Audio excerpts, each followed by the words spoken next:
Hi there everyone, welcome back to another Jenny Monday Club live chat. And actually I've just remembered I don't have any of the merchandise mugs, so Zoe, who's just stood out there actually, go and get me one of the mugs. But it's really good to have you all along back in the house, the Jenny's live Monday Club. And today's topic, if we can stick to it, actually we did quite well last week, is going to be the BACHMANN release schedule. And the reason that I want to dip in onto that is because there's some models that we have been waiting for ages and ages and ages, and finally starting to see some of them come through. But look at the prices. We always go on about this, isn't it? The prices of some of the BACHMANN items. Including re-liveries as well. You'd have thought that they'd have amortised the tooling costs, but prices keep going up and up. Oh wow. So there we go. We have the Jenny Monday Club mug there with the JK logo on the other side. You too can score yourself one of these by heading on over to our... Where can you get them? You can talk, you know. I'm trying to remember. Spreadshirt.com/allmassmeter, I believe it is. Spread what? Yeah, you just type it into the thing. Yeah. That's right. You go and change my website that I've got for reference. It's awfully hot here today. Anyway, whilst Zoe's faffing, let's have a look. Who's in the house? Who's in the chat room? 57305 Northern Princess. First comment of the feed. Hi to you, East Lancs Hell, formerly Train Sporting Southeast, I believe. Hello to you, Tony Britton. Evening, Jenny and crew. Well, my crew's just staff at the moment. I like transport. Hi to you. Stephen Follows. Hi to you. Leslie Gilpin. Good evening to you. And East Lancs Hell. Have been waiting for a couple of locomotives. Oh right. Are we? It's on Teespring. Teespring. Right. Okay. So, I get told off if I don't do this. So there you are. You can see all the different colours that you can get for the Jenny Monday Club mug. You too can sport this very fashionable accessory. Does this page scroll down?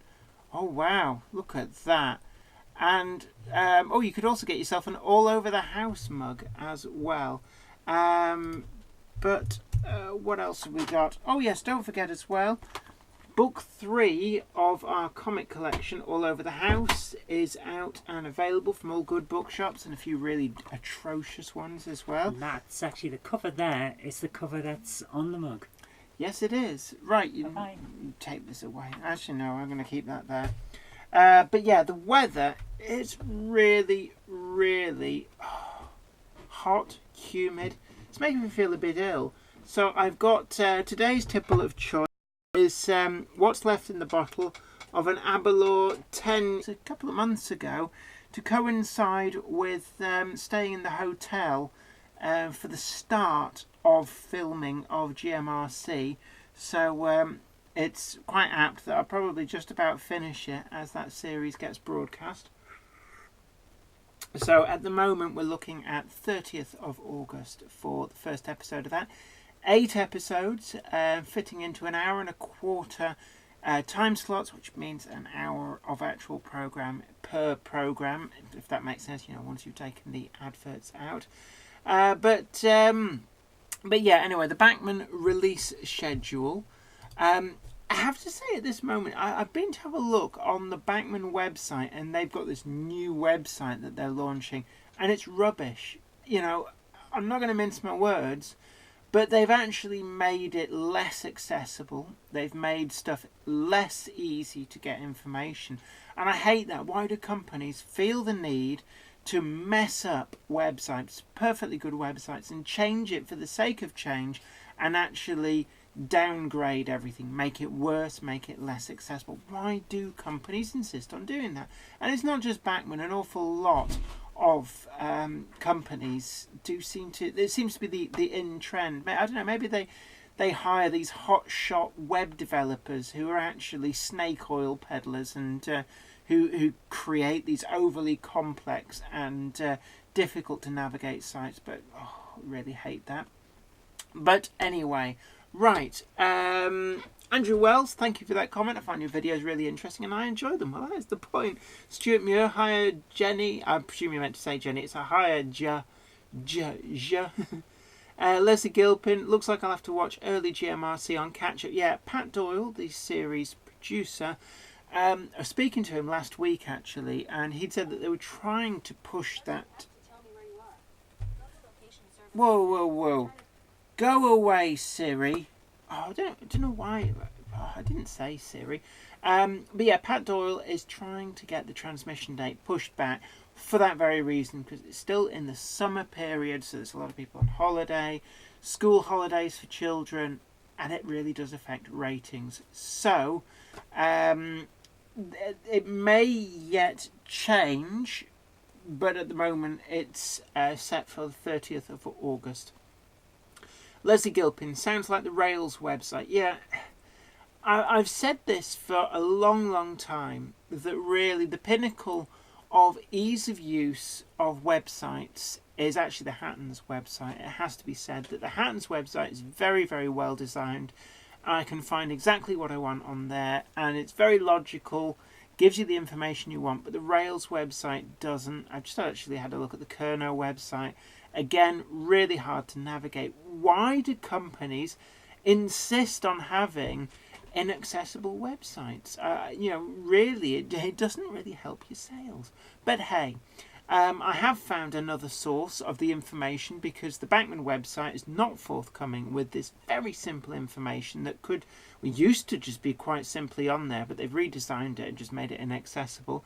But we're looking at August, and I've had a quick look actually. I had to check the Rails website, because as you probably all know, that the official reason for why Hattons is not stocking BACHMANN has come out. I'm not really going to talk about that, but BACHMANN and Hattons, at least for the time being, is not a working partnership. I personally, as my own personal opinion, I think that BACHMANN needs Hattons more than Hattons needs BACHMANN. Hattons were a huge outlet for not just BACHMANN, but Hornby, Dayport, all these other products. Hattons were a big box shifter. They're always referred to as a box shifter, and I think that BACHMANN, talking about cutting off your nose to spite your face, they've arbitrarily decided not to stock, not to supply even a big seller of their products. I thought they're supposed to be in the market for making money, but apparently feuding's going on. Actually, no, I can't say that. I don't even know if feuding's going on, but certainly this manufacturer thing. But who's next? Because Kerno Model Center make their own models. Rails has started commissioning their own models, and where's it going to end? Are BACHMANN going to stop supplying a lot of these other shops? And even small shops. Bolton Model Mart in Bolton makes its own range of scenery I've seen for sale there. Bolton Model Mart's own brand scenery. Does that mean that BACHMANN's going to refuse to supply them as well? Where does it end? Anywho, Fly Mode Chairman 1, are easy to watch web chats, or have I been kicked out for something? I will refresh and be damned. No, I've not kicked anybody out. Mark Wilson, Evening Meducks. Always whenever I read that, inside my head, the little voice that reads things out inside your head always puts on a Sutton Coldfield accent to read that. Don't know why. Crow T. Robert, Hatton's site is good except for the search function. Actually, yes, the search function never finds what you search for. Even if you're very specific, it will find everything but. But on the plus side for the Hattons website, that the categories are so clear and easy to follow that you generally don't need to use the search function. Wolfie Wolf, Jenny. Yeah, the little voice in my head reads A up it with a broad Yorkshire accent, like Wally Batty from Last of the Summer Wine. I am well, but suffering a little bit in this humidity and heat at the moment. Also, I know I vowed that I'd never eat doner kebab meat again, but I went down. They've opened Heron Foods have opened a new supermarket just down the road from here, and I went in there. I never normally shop there because the only other branch is in the centre of Bolton, and just not convenient really to go all the way down to the centre of Bolton to do your shopping. But I went in there and they sell doner meat, frozen in bags, all ready cut. Oh, and I bought some, and I feel a bit queasy for that. But hey, Leslie Gilpin, buffering a lot earlier. On my end, kilobytes per second, I'm well in the green. 60 frames per second, and uploading the full mileage. So I can only assume that maybe it's your internet service provider. It could be your contention rate, which for those of you not in the know, contention rate with broadband basically means that you notionally buy 100 megabits per second connection or 200 megabits per second, and what actually happens is that you and a lot of your neighbours are sharing that connection. So theoretically, if nobody else was on, you could get that full amount. But when all your neighbours start surfing pornography and stuff like that, the contention rate means that actually your bandwidth gets strangled. B. Mozer, I presume that is it, Brian Mozer. Good to see you there. Had to refresh his vid stock, but chat was working. So interesting. So a few of you are having issues. It doesn't appear to be an issue at my end. I'm just checking the router. Yeah, we're uploading just fine. So I can only assume that maybe there's a few issues around the country.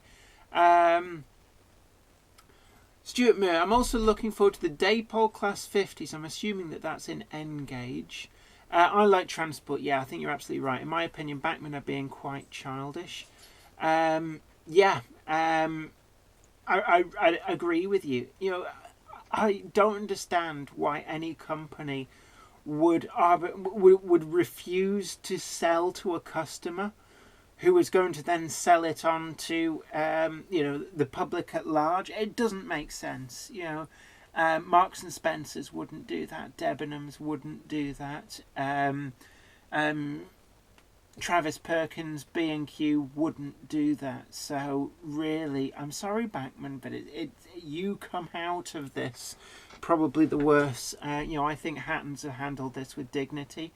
If Hattons come in for any criticism, I suppose it could be not cancelling people's pre-orders for BACHMANN stuff earlier, and being honest and saying, look, we just can't get this. But aside from that, I think Hattons have handled this with immense dignity. And who's next? Kerno? Rails? Are they going to get dropped? National Railway Museum? Are BACHMANN going to refuse to supply them because they're commissioning their own exclusive models? I really don't know. East Lancs Hell. I went to Bolton Model Mart and I got 3 Class 50s in Duchess Hamilton Royal Train. This thing with Hattons and BACHMANN is stupid. Oh gosh, did you mention to Phil at Bolton Model Mart that I sent you? I always like that. Obviously I probably don't. I didn't send you, but I suppose you've moved up from down south somewhere, so you presumably know about Bolton Model Mart because of me. But yeah, tell him I sent you. Do tell him I sent you. B. Mozer, yes, that's me. Yes, you do a lot of online reviews and stuff. About websites, what do you think of mine? I'll be honest, I haven't had a look. You'll have to tell me the web address on that. But we had a live stream where we talked about, is it ever right to criticise somebody else's modelling? And you could argue, is it ever right to criticise somebody else's website? But in terms of a commercial enterprise, yes, I think it is. But as I said before, I've always said that the Hattons website is kind of the gold standard of how to actually sort a website. Oh, thank you very much. Is this all for me? If you need it. Just give me a couple of those. They're Jaffa cakes, by the way, in case you're wondering what the butler's hand is. No, I said just a couple. Oh, look at that. Oh, I'm going to have to choke these down now. Oh, I've got my mouth full. This is probably disgusting to listen to. So 24/7.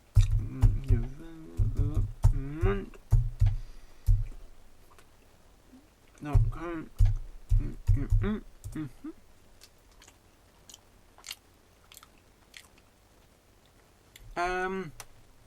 I'm getting the Virgin Media can't find this page of death. Oh. First, here we are. Okay, I shall, Brian Musser, I shall now road test your website. So let me just fill up my branded mug with Coke. I know it's not your usual receptacle for Coke, but I am slightly drunk, and I get told off if I don't plug the merchandise.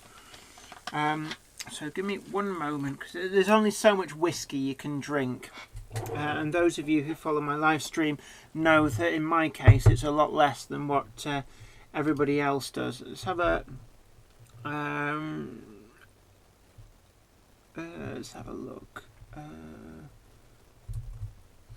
So this is Brian Mosser's website. I hope you're all right with this. Let's have a look. So that's the home page. 4mm 009. See, I don't know what range you stock. The K103 Kato diesel chassis. Those are great. Is that the N gauge? Yeah, the N gauge. Those are great if you're scratch building 009. Like Festiniog Railway, Welsh Highland Railway, the little are they funky diesels, like Carnarvon Castle and that. They are actually really good for that. Let's have a look. Yeah, no, your website seems all right. Wagons, let's have a look. Wagon plates. Yeah, this is pretty clear. How do we actually buy stuff? Just let's have a look. Oh, catalogue, right. Home. If you like to order and pick up the show. So I'm just looking through here. My only potential gripe would be, let's have a look. I presume that you have to place your order by email or phone. That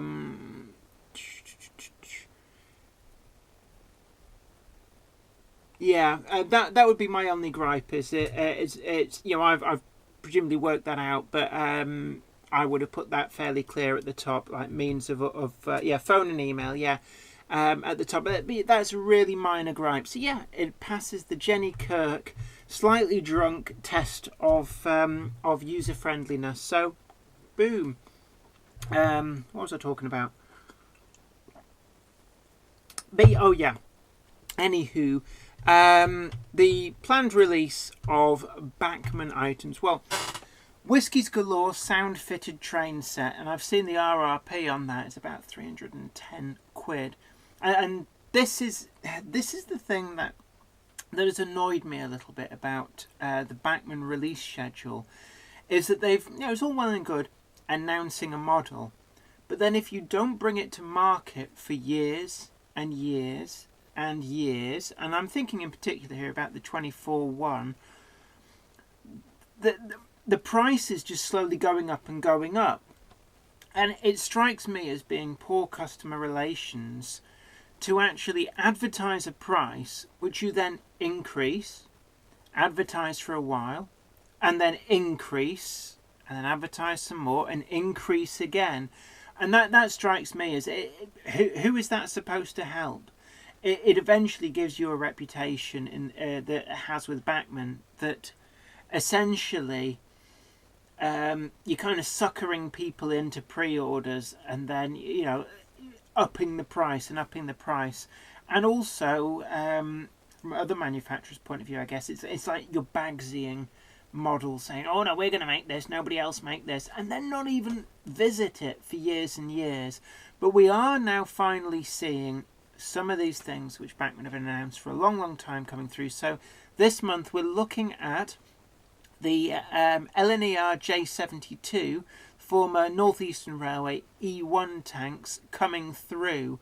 Finally, I can remember when these were announced, all of a sudden the actual market, the second-hand market, was suddenly flooded with these old sort of mainline heritage J72s, and then there was no sign. It's like the J39 as well, I think, got announced for a retool.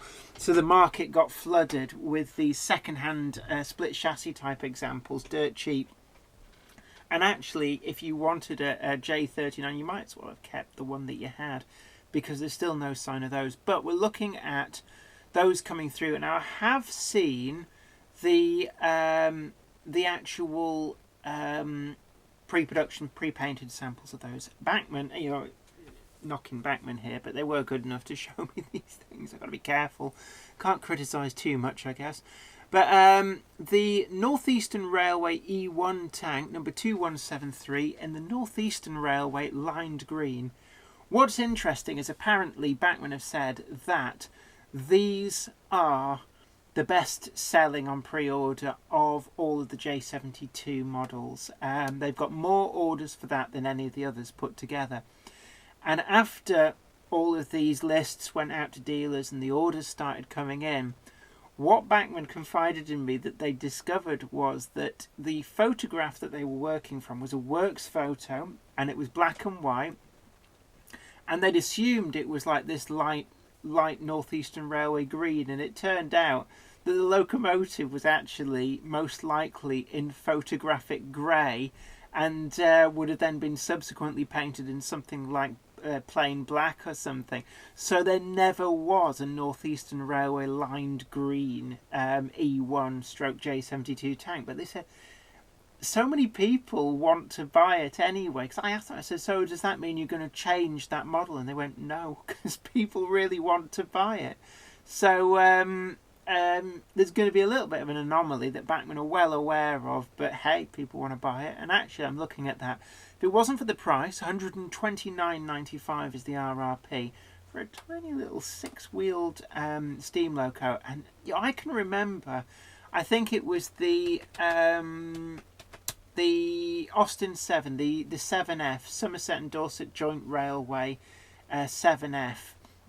When that appeared, I think that was the first locomotive from Bachmann whose RRP went above the £100 mark, and I can remember people moaning to high up saying, oh, they'll never sell. And actually they did sell. And now models are even more expensive than that. Oh gosh, a 280 tender locomotive, brand new release, for I think it was RRP was £104.95 back then. That would be considered quite reasonable now, but for a little 060, that's quite a lot of money. But we'll wait and see what happens. So we're finally seeing those. And the War Department War Flats, we've got khaki green, bronze green, with the Cromwell Mark IV tanks. And then we've also got the Parrot wagons, the War Department 40-ton Parrot bogie wagons. I think they announced a London and North Western Railway liveried one, and I'm not seeing a sign of that in the listing, but they're a wagon for £54.95, and admittedly that's the Parrot wagon with a sheeted tank, which I think is just like a solid resin thing. It's not an actual model of a tank, it's sort of a piece of resin shaped to look like a tank covered in a tarpaulin. That's a lot of money. I remember when locomotives were less than that. Let's have a look into some of the comments. I like transport. I might be back later, but must go now. Bye. Well, sorry to see you go, but always these videos are available on the Rewind on YouTube. Stuart Muir, hi Jenny, there seems to be more model railway exhibitions these days, and the exhibition season is much longer. Yeah, I hear you on that. There's now multiple exhibitions every single weekend, and they do go on throughout the year, actually. You're probably hard-pressed to find many weekends without at least one exhibition somewhere in the country. I think that's a good thing. It does show that there is demand, for model railways, and the hobby is what the hell. Just one moment.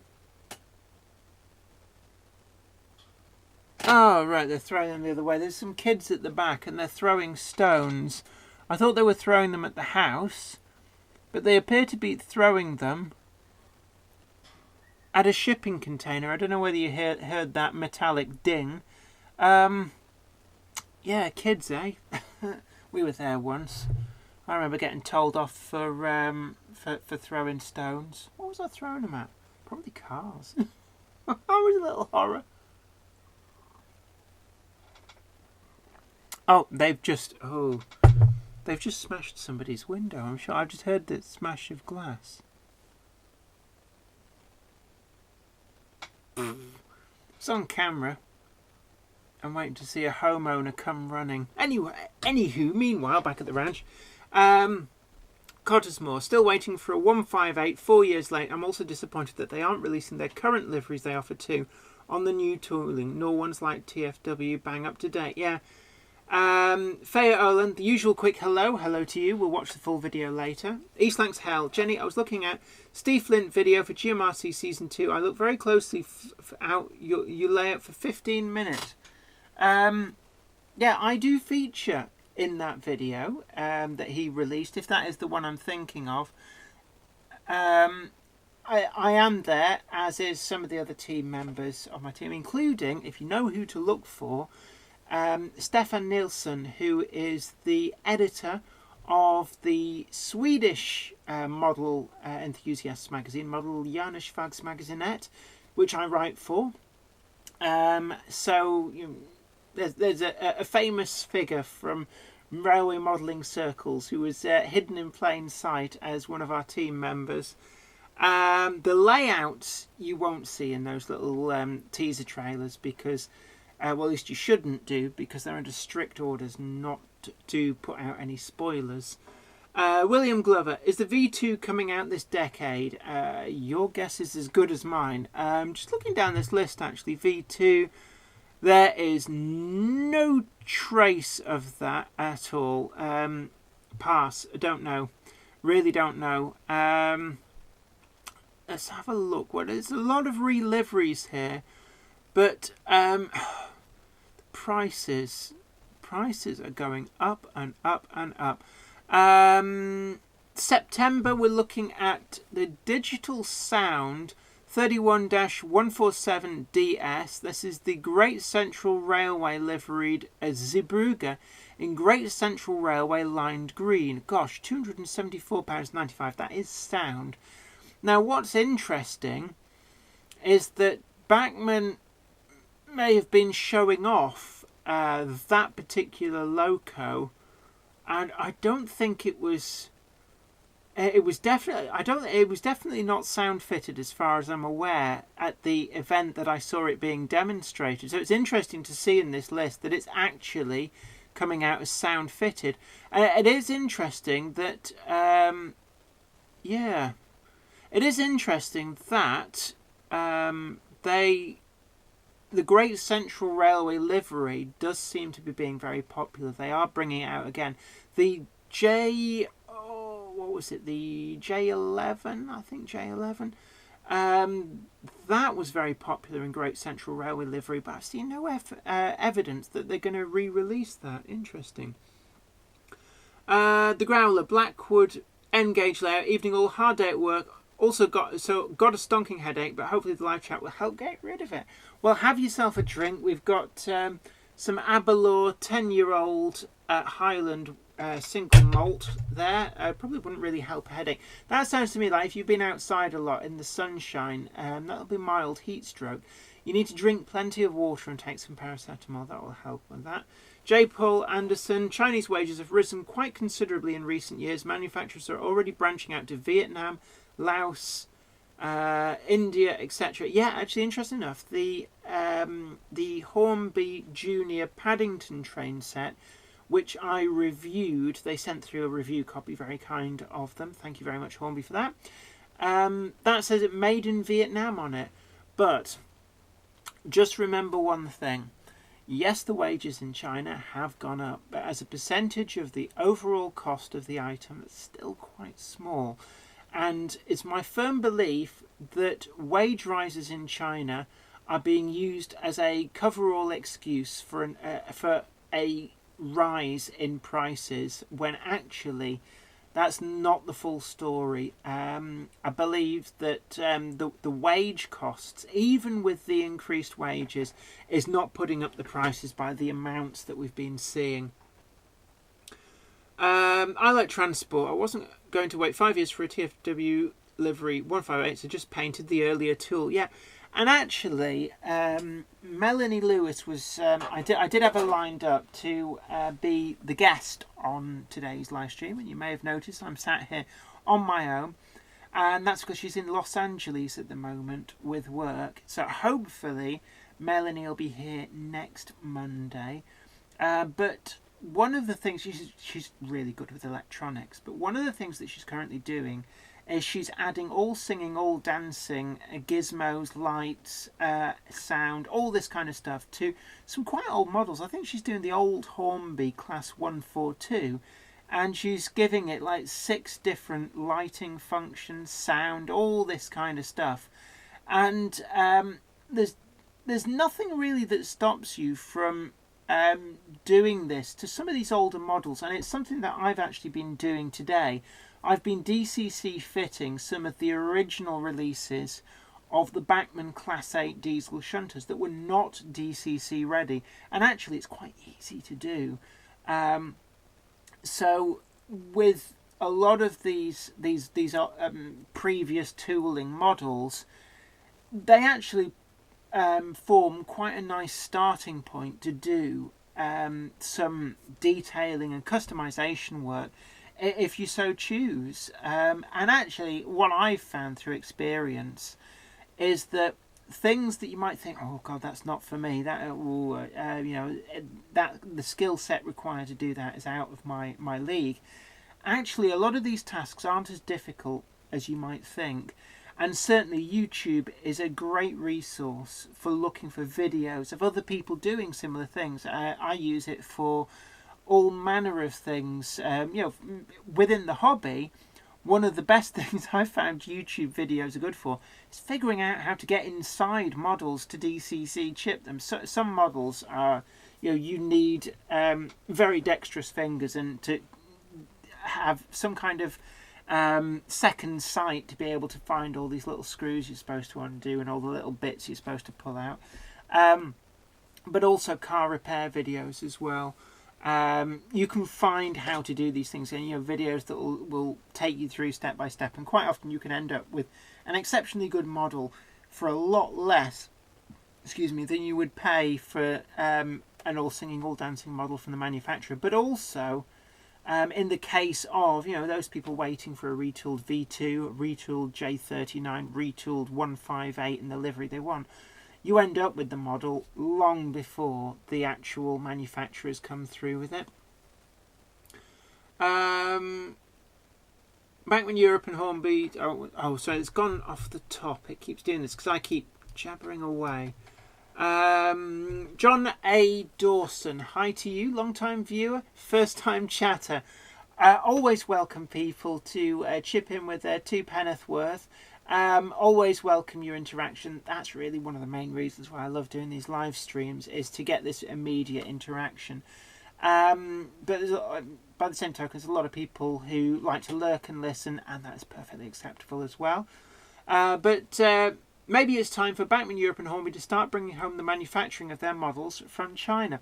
Now, it's interesting, Daypol started to bring some production back to the UK, and actually Pico, I believe an awful lot of their production never left the UK. So it can be cost effective to manufacture in the UK, and you get a lot better control over lead times, things like that, and quality control as well.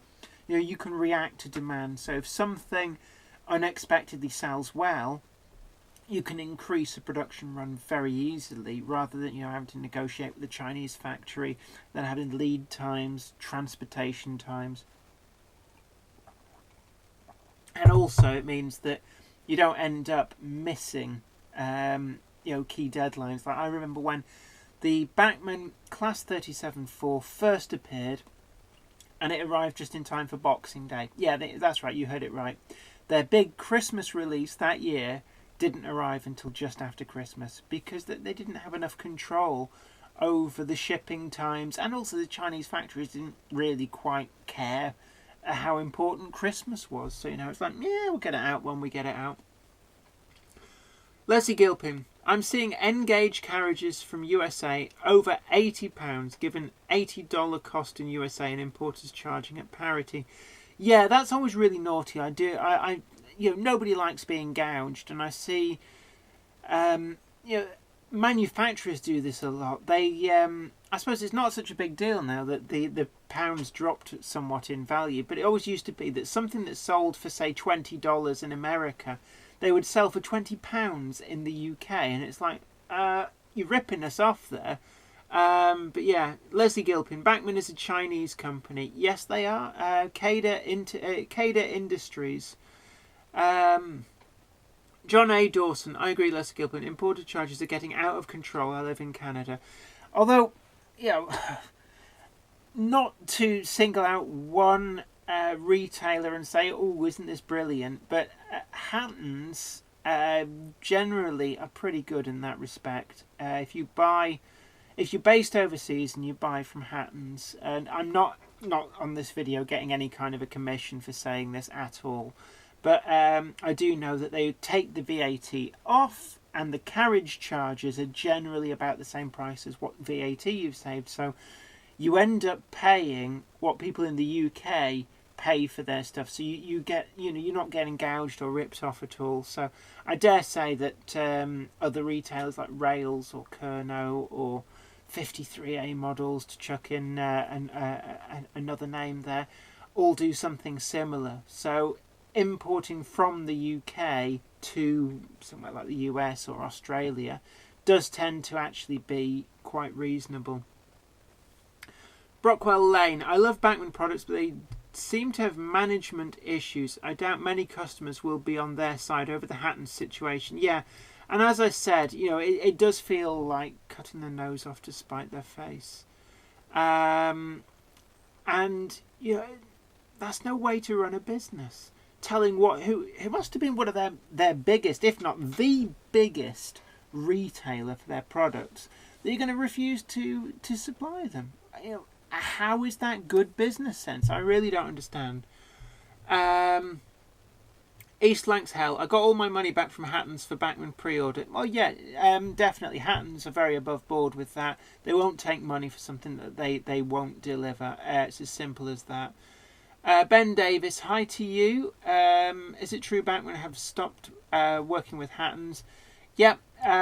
They've now officially announced that they will no longer supply Hatton's, but we already knew that. It's been, I think, a year, and so there's a year's worth of releases that they've not supplied to Hatton's, so we already knew that. This has just now formalised it.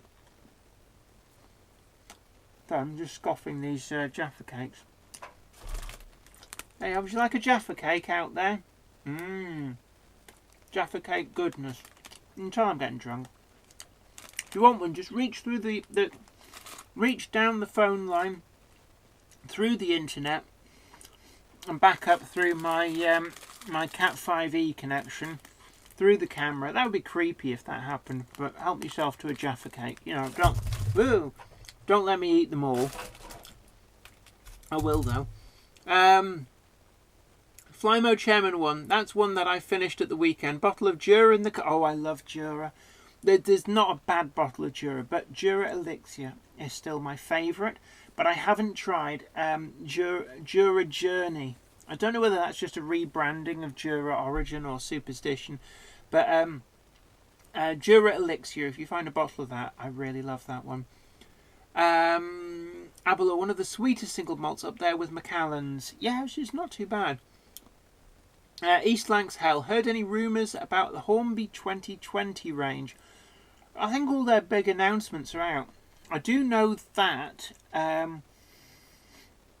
the long-awaited Locomotive C, Huntley and Palmer's, the Blue Biscuit W4, the biscuit factory in Reading, in the set with the 3 6-plank wagons.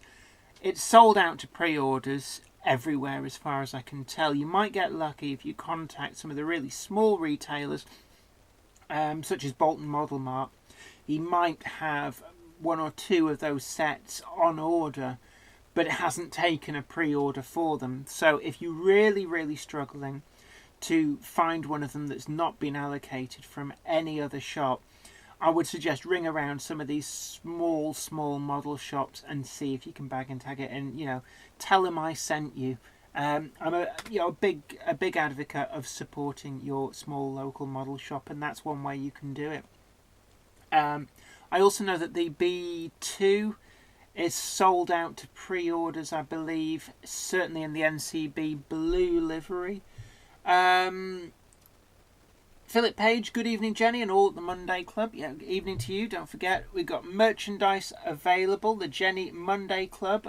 We did put the link up, and on the other side, we've got my JK logo there. That's just Coke, by the way. I'm not drinking whiskey out of a mug. Tony Britton washed at Everard Junction the other day on his repaint of his Class 31. Yeah, I saw that as well. Really good job. He is an exceptionally good modeller. He's in advance of my modelling skills, and I'm not ashamed to say that he is very good. But I looked at the livery of that 31 before he started, and it's like, no, I want that locomotive. Oh, so there's a little part of me thinking, good modelling there, and another bit of me going, no, sacrilege. Ali Wakefield, hi everyone, just joined, what have I missed? Well, you've not missed anything, don't worry about it. You can go back at the end of this video on YouTube and you can re-watch and catch up on any bits that you missed, re-watch anything again. These videos go up and stay up on YouTube on my channel, so you can go back and watch the complete history of the Jenny Monday Club. Just be warned, they're generally about 2 to 2.5 hours each, so you may find yourself sat there for a very long time. It soon adds up, doesn't it? Flymo Chairman 1. My only Bachmann model bought at a recent show came with just an exploded diagram, and that was it. Yeah, some of the diagrams you get for the little packet of detailing, quite often it's like, I don't know why they bother putting that in, because they don't tell you where it goes. But I've found that I've been buying more Hornby items over the last year than I have Bachmann. And I don't know whether that's the price increase or whether it's that Hornby have really got their act together, and they have, and it's actually good to see, because quite frankly, Hornby were really struggling. They'd lost their way really badly, and now they've turned that around, and the models that we want to buy are coming through, and by and large, generally speaking, keeping the prices competitive, and that's really good to see. But at the same token, Bachmann feel like they've lost their way. I can remember 5 years ago, I rarely bought Hornby items, almost never bought Hornby items, and I bought loads of Bachmann. I was a Bachmann fangirl, and now I feel myself being more of a Hornby fangirl. And, Bachmann, I feel there's a few management decisions which really, it's like, what are you doing? Mark Wilson, as a rule, I will never spend any more than £50 for a loco. The second-hand market is decent, just add the extra details. Yeah, and I've quite often highlighted places like Arcadia Models in Shaw, and if you do go there, tell Tim I sent you.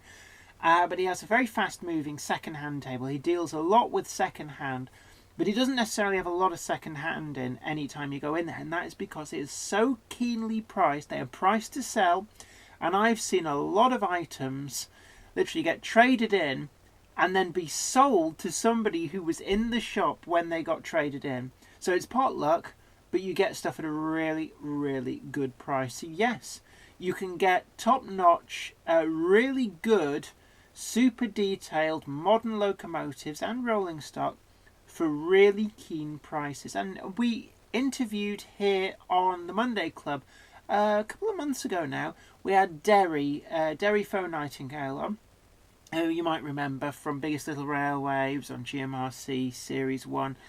Bit of a wheeler dealer. We call him Lovejoy because he's oh. I hate it when Siri does that. Thinks that I'm talking to her. And there's probably a way to stop her listening. But yeah, he was on talking about ways to get stuff at a really good, keen price. So it can be done. I like transport. I'm back. Hello to you. Sorry, you probably typed that a little while ago. I'm just working through the comments. So it's good to have you back. What is going on here? Ali Wakeford, yay to you. Susie Scott, hey, hello, new PC arrived today and up and running faster than I expected. Excellent, good to have you along. Wolfie Wolf, I have seen a few overseas YouTubers that have said they have had a good experience with Hattons. Yeah, there's quite a few of the Australian modelers do use Hattons, and I've almost universally seen good things said of that. And it's something that, Hattons recognise that you stay in business and your business grows by having good customer service, and part of that is hassle-free selling, not just to the UK but to abroad as well. And they made an art form of that. Now, as I said before, it probably is the case that Rails, Invicta models, Kerno models, all these other retailers, Harbin Hobbies, probably have a pretty good service as well. But my personal experience is quite a lot of Hattons, and I know that a lot of people do have good experiences with Hattons. So yeah. Kista Nama, hi to you. Kista Nama, du bist cool. Danke schön. Ich bin cool. Cool. Ja. Ich spreche nur ein bisschen Deutsch. Meine Deutsch ist ein bisschen schlecht, aber ich kenne viele Deutsch, aber I can give you directions to the nearest tram stop. Es ist nur die Ecke. Die dritte links und die zweite rechts, und es ist in der Nähe von der St. Johanna Markt. To native German speakers, I probably sound very stilted, but I speak a little bit of German. Ben Davis, yes please, thanks. Kistename, you cool. Sehr cool. Mir ist kalt. Melchester Model Railway, hi Jenny, really enjoyed last week's programme. Thank you very much for the focus on scenery. Yes, we had Les Cliff on. I'm hoping to get Les Cliff back on a semi-regular basis. A very, very busy man. But certainly that was actually a really good live stream. I enjoyed doing it as well. And, going through the scenery that Les does. And he's a very, very modest gentleman. He doesn't like to blow his own trumpet, but sometimes it's nice for him to at least let on that he's got a trumpet to blow. He makes some amazing models, with some very unorthodox techniques as well. Excuse me. So it's really good to be able to share that with you all. And hopefully we'll do some more of that. Adrian Chesterton, imagine if McVitie's stopped supplying biscuits to Tesco because they made their own brand to sell alongside. Yeah, and they do actually. Tesco's own brand Jaffa Cakes. Hatton's BACHMANN is petty unless there's something bigger about it that we don't know about. I think it is purely down to the Class 66, and I haven't been officially told any of this. So take it all with a pinch of salt. But I think BACHMANN took the hump because Hattons launched their own Class 66. But it is petty. It does smack a little bit of them throwing their toys out of the pram. And as I said before, Hattons have handled this with amazing dignity throughout. And really, I'd hope to see BACHMANN reverse their decision. Certainly there's been a year of them not supplying Hattons. It'd be interesting to see how much that has actually affected their sales. I suppose we'll probably never know, but certainly, yeah, I completely hear you there, Adrian. That is actually quite an apt comparison. Susie Scott, I like Jaffa Cakes too. Well, who doesn't? Leslie Gilpin, don't wave those Jaffa Cakes, they'll spoil my tea. You know, have a Jaffa cake. Just help yourself. There's loads here. I'm going to have to scoff them all myself otherwise. Wolfie Wolf, I'm ordering kebab meat now because of you. Tell them I sent you. I'll be honest, kebab meat always seems like a good idea until you eat it, and then I feel slightly queasy afterwards. I really shouldn't. Manthony, 1956. China recently devalued their currency to make their products more affordable worldwide. Maybe the savings will be passed on to the consumer. Oh, I admire your optimism. We've never seen that before, have we? With the petrol companies. Really quick to put the prices up when the price of oil goes up, and then drag their feet about bringing it back down when the oil prices fall again. No, I think there'd be a lot of helpful profit margins going on. Although, I stand to be surprised, but I doubt it. Lennon 6412. The problem, Adrian, is that there was a prior agreement where Hatton said they wouldn't make products that would compete directly with BACHMANN models. Interesting. I didn't know about that, but then again, I'm not sure that is legally allowed. Monopolies and mergers, it would be classed as unfair business practice to artificially limit a competitor effectively. So I'm not entirely sure that would be legally enforceable.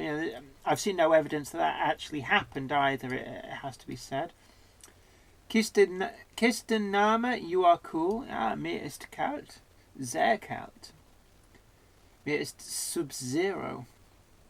Fly Mode Chairman 1. Superstition. What a range of malts from Jura. Just checked. It's a 200ml bottle of Jura Journey. You reckon that's a nice one too, Jenny? Like I said, what's a bad Jura malt? I've never had a bad Jura. They recently rebranded their range. They used to have Jura Origin, Jura Superstition, Jura Juraxone, Jura Prophecy, and Jura Elixir. They were the 5 main ones that you could easily buy. There was also other ones like Jura Brooklyn, and I think it was like Jura 1979 as well. There were a few specials floating about, but you were looking at hundreds of pounds for a bottle for those, and you had to get them from specialist outlets. But those 5 main ones have been around for a long time. And recently I've noticed they've all disappeared from the shops. And they've been replaced with Jura Journey, and there's another one I've seen as well. I can't remember what it's called. And I think it may be, in reality, they've rebranded. There may be a slight difference in them, but they're being distilled in the same distillery with the same water source. So how different could they become? Really, the only change would be the casks that they're aged in. Maybe what we're seeing here is a change in the supplier of the casks, which has necessitated a change in the range. I don't know.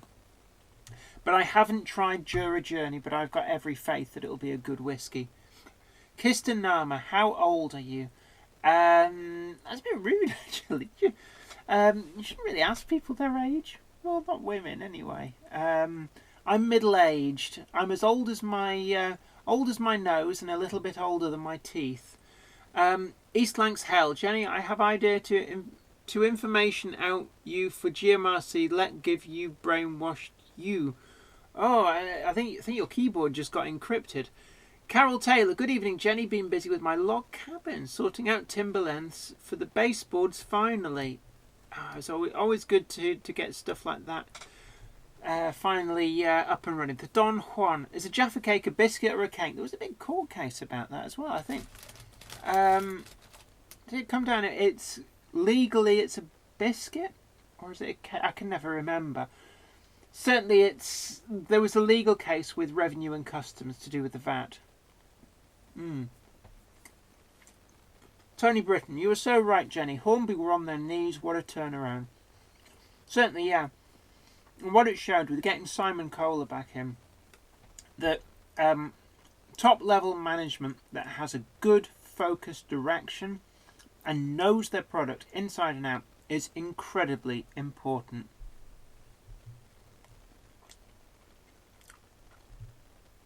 Brockwell Lane. The only sound locos I buy are second-hand, It's the only way I can justify the cost. I'll be honest with you, I've taken two TTS sound chip fitting locomotives.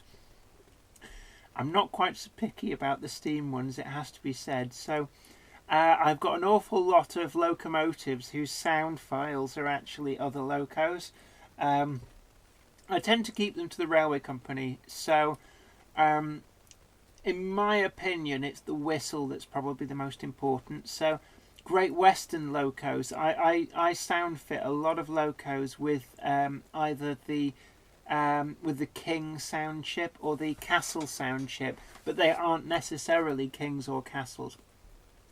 By the similar token, a lot of the LNER locos I'm sound fitting with A4 sound chips and A1 sound chips. Let's have a look. Fly Mode Chairman 1, a Jaffa cake is a cake still, isn't it? I'm not sure. You'd have to look up the results of that court case. Don Cragen, good morning from California. Sorry I'm late today. Don't worry about it. It's always good to have you along. Always great to have everybody's company. And don't forget, you can also catch up on YouTube and watch the full video. Watch any part of this that you may have missed. Or indeed, watch it again. East Lancs Hell, Rails have brilliant customer service. Yeah, I've heard lots of good things as well about Rails. Certainly, I guess the big three in the UK is Hattons, Rails, and Kerno. I've used all three. It has to be said, probably Rails the least of those three, but never had a problem with any of them. Invicta models as well. I suppose that used to be. They sort of came a little bit out of the wreckage at the end of the model zone stroke signal box thing when they went bust, and Invicta took on board a lot of the special commissions and kind of came into being at the point that model zone the signal box disappeared. But they're sort of more like the second level, not quite as big, but yeah, certainly Rails have great customer service. The only gripe I have with Rails is that their second-hand stuff they only sell through eBay, and I hate eBay. Tidford Junction, yes, but have you put a cover over your loft hatch yet? Ever since I saw it, I'm terrified you will fall down it. There is no cover over my loft hatch. I'm just super careful. And yes, I am aware that I could well live to regret that statement, but by and large, live life to the max. A little bit of danger. Yes, Danger is my middle name. And this Swedish pump, it's not mine. Let's have a look. Wolfie Wolf, Tidford Junction, especially after a couple of sherries. I don't tend to get drunk in the loft, as to be said. Philip Page, VAT on cakes. I can't remember, it's one or the other. East Lancs Hell. On my layout, ripped up MPD baseboard to build new MPD with steam diesel. Yeah, Brian's done, well, not so much to do steam diesel, but yeah, he ripped up his motive power depot, which I thought was the one bit of his layout that he was most happy with. But he ripped it all up to start again. I tend to be a little bit more live and let live with my models. I don't tend to rip bits up and redo them completely. Once I build something, it tends to stay until I get rid of the entire model railway.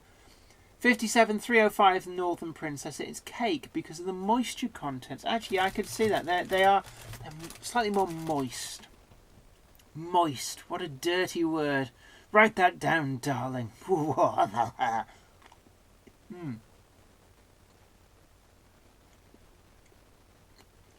Manthony 1956. A friend told me earlier today that in competition, English sparkling wines were rated higher than the same product from France. Would you know which wines these were? I don't know, sorry. I tend to buy either South African or Australian wines. So I couldn't tell you, but I do know that the French seem to have very much rested on their laurels with wine production for an awfully long time. Mark Wilson, have wagon wheels got smaller? Is that my hands have got bigger? Your hands have apparently got bigger. I believe that wagon wheels are the same size that they've always been. It's just that when you were young, your hands were smaller, so the wagon wheels seemed bigger. Now, I can remember packets of Monster Munch crisps seeming huge, but it was just the fact that I was like 3 years old at the time. Otis JB, Simon Kohler seemed very cocky and aggressive in that BBC programme with James May. I guess his ruthlessness in business has helped Hornby recently. Yeah, certainly he's very ruthless at business, but he's actually a great chap. I've had a lot of dealings with him, and I think that was perhaps an unfair portrayal in that series. You've got to remember these things get edited, and people don't necessarily come across the way they really are. I know Hadrian Spooner in Biggest Little Railway, I thought that he got short shrift because he was edited, when he was shown, he always came across as very grumpy and belligerent. And actually he was nothing like that when we were there at all. So yeah. The Don Juan, yes, it's cake due to the cost of tax on a biscuit, so that's why it's a cake and not a biscuit. Leslie Gilpin, rails are smothering eBay with new US models at buy it now prices. That's interesting. I must look into that. I hate auctions because I know we always get sniped. Ben Davis, because Hornby took BACHMANN into the Court of Laws because Hornby Class 68 was buy from the Lima model but was the first to sell in the UK. But Hornby didn't get into, how do you cry of it? Yeah, I mean, Hornby brought out there, it's more of a railroad level model. And they actually brought it out in the same liveries that what BACHMANN was planning. But you've got to be careful, you see, because there's a lot of rules surrounding businesses and competition in the UK. And I think that the model railway business world is small enough that a lot of things have kind of slid under the radar. People haven't made a big fuss. But you have to be careful. And my gut feeling is that BACHMANN are treading into the grey area where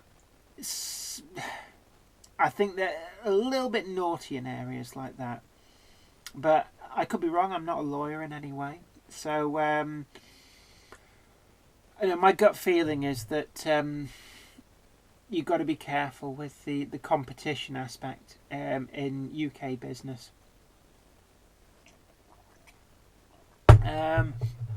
Adrian Chesterton, Cheltenham Model Centre is good too, but as I live close, I'd rather go in person.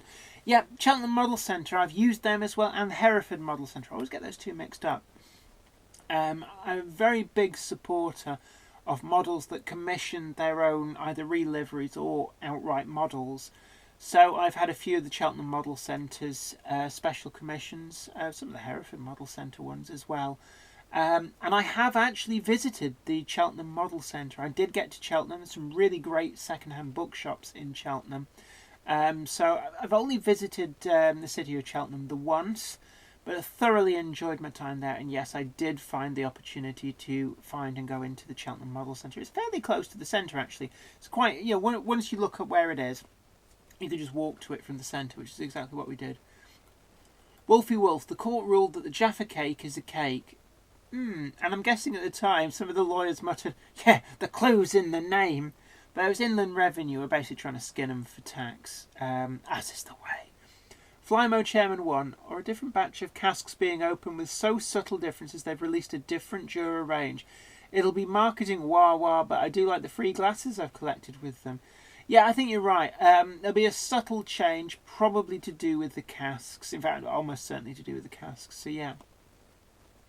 I must get round to trying them. Just finishing off, I've got a bottle of Jura Elixir. It's about half used. And a bottle of Jura Durax Own, which is about a quarter left. And there's a part of me thinking maybe I should go easy on them because I might not be able to get any more. So perhaps I should get myself a bottle of Jura Journey and see what it's like. But my whiskey cabinet is actually full. I can't find any more room in it. I've got to drink this. Because I've just put in I've been bought a full bottle of Chivas Regal, and that's kind of usurped this, so I've got to finish this off. Wolfie Wolf, VAT is not paid on Jaffa cakes in the United Kingdom. East Lancs Hell, I've had Duchess Hamilton pulling 14-carriage train. Yeah, all these modern models, be it from Daypol, BACHMANN, Hornby, they all do pull an astounding number of wagons in that. I've had a BACHMANN Class 44 pulling a 55 wagon train with ease without any kind of issue up in the loft. And I've also managed an 18 coach blue-grey train behind a Hornby class 50 and also a BACHMANN class 46 as well, pulled that with tremendous ease. In fact, I think a class 25 on its own pulled that round without any kind of wheel slip. Leslie Gilpin, I rather like Canadian wines, but they aren't allowed to export them for some reason. How strange, I must look into that. Flymo Chairman 1, you listen to too much Peel show. Lots of moist. I'm sure that's actually a Blackadder thing with General Melchard. Oh, moist. That's a dirty word. Write it down, darling. Melchester Model Railway. I use Model Railways Direct. Yeah, I've heard a lot of good things said about them. I've never actually used them. Really easy to use website. Yeah, not heard a bad word about them either. There are a lot of these different outlets. I've got to be careful actually. I'm wearing eye makeup. I've got an itchy eye, and I have this habit of forgetting I'm wearing eye makeup because I went out this morning to a meeting that can't really tell you anything about, but it's a meeting to do with model railway related business ventures. That's all I will say, rather cryptically about it. But so I got makeup on because I went there in my fancy skirt suit, and I've got to remember not to like go oh, and rub my eyes and end up looking like a giant panda. Richard Hall, I believe Hatton's position will be worse after BACHMANN begins its own Thomas range next year. My custom is now firmly with my local and Rails of Sheffield. Yeah, it all depends, I think, a lot on price, and also is Thomas the Tank Engine still the be-all and end-all of franchises? And I think the Harry Potter one actually would be where my money's at. I think the Harry Potter franchise that Hornby currently has, I think that is probably going to account for a lot of the younger end of the market. But then there's also that Paddington set that I reviewed that Hornby's got the license for. I think that's going to take a little slice of the market as well. So let's just wait and see. Excuse me. Mark Wilson, do you know what happened to Totally Trains in Ross-on-Wye? They shut down. I think the owner retired. I have used them a couple of times, and well, they're gone now, but my experience of them was not good. They had this naughty habit of only partly completing your order, charging you full postage, holding on to the other half of your order that they had on back order, and then just randomly charging your card months, if not years later, and then stinging you for huge amounts of postage to dribble this stuff out to you. And I also had a run-in with them which ended up in the hands of Trading Standards shortly before they ceased trading, and Trading Standards found in my favour on every count. So make of that what you will. I mean, they're gone now. But I think officially the owner retired or just decided that it didn't want to continue in the retail industry. Brockwell Lane, Ferrari a few years ago had a legal agreement that only Hot Wheels could make models of their cars. What if GM makers of the Class 66 did the same? I'm not sure how legally enforceable that actually is. I mean, there is likeness rights, but I don't know, it's a grey area for me. I'm not a lawyer in any respect, and I have no real familiarity with this area. I like transport. Please can we go back to trains? We're sort of skirting around it. Leslie Gilpin, Mark Wilson, it disappeared quietly a few years ago. They were never cheap, but it was great to visit when in Ross. Yeah, Totally Trains. Like I said, I think it was more of a retirement of the owner, coupled with it, I think they didn't have the best reputation with customer service mail order. Richard Hall, Brockwell Lane, there was a glimpse of a 35028 clan line on your workbench a few videos back. Gary Cox, laugh out loud. Yeah. Flymo Chairman 1, I like the idea of the Hornby toy type of train set as some details just too fine for little fingers, and Hornby have been trying that too. I think back and appreciate that more now. Yeah, definitely. A lot of modern models are very, very fragile. and in sort of young hands, not necessarily quite as careful as you might want them to be, they will just shed detail. I mean, some of the Helgen models shed detail just by you looking at them. They're that fragile. What I would like to see is the Hornby Junior range get expanded. I really did like that Paddington set for what it was trying to achieve, and I felt that it was achieving it. And I think that is a range that would benefit from being expanded. Maybe release some points, tracked to buy separately, and maybe other trains and wagons. Although saying that, Hornby Railroad wagons would work quite happily on that track. So there is a lot of scope for it to be a bridge between the younger generation with the more toy-like models and going into electric train sets. Brockwell Lane, United States line actually. The locomotive. East Lancs Hell. I got BACHMANN Blue Pullman for 300 quid from SJ Models and Crew, brand new, never used. I mean, 300 quid, still a lot of money, it has to be said. Richard Hall, right, I was looking fantastic. Superb progress on Ullapool. I do occasionally dip into other people's models. Unfortunately, I have a very busy work life, and when I'm not filming videos for YouTube, I do a lot of television-related stuff, not necessarily on screen. I write a lot of things like scripts, format treatments, things like that. So a lot of stuff that you'll never see me in. And I also have 4 days a week. I work for a company in distribution as well. So I don't have as much time as you might imagine. So there's a lot of stuff that I lag a little bit behind on, keeping an eye on other people's models. But I do try and see what other people are up to. And it's always nice to see other people's models. Ben Davis, that would be nice to see a Duchess of Hamilton pulling 14 carriage train. It would be too long for my model railway. Yeah, it is nice. When you finally do get a model railway that is long enough for these big long trains, they do really look good.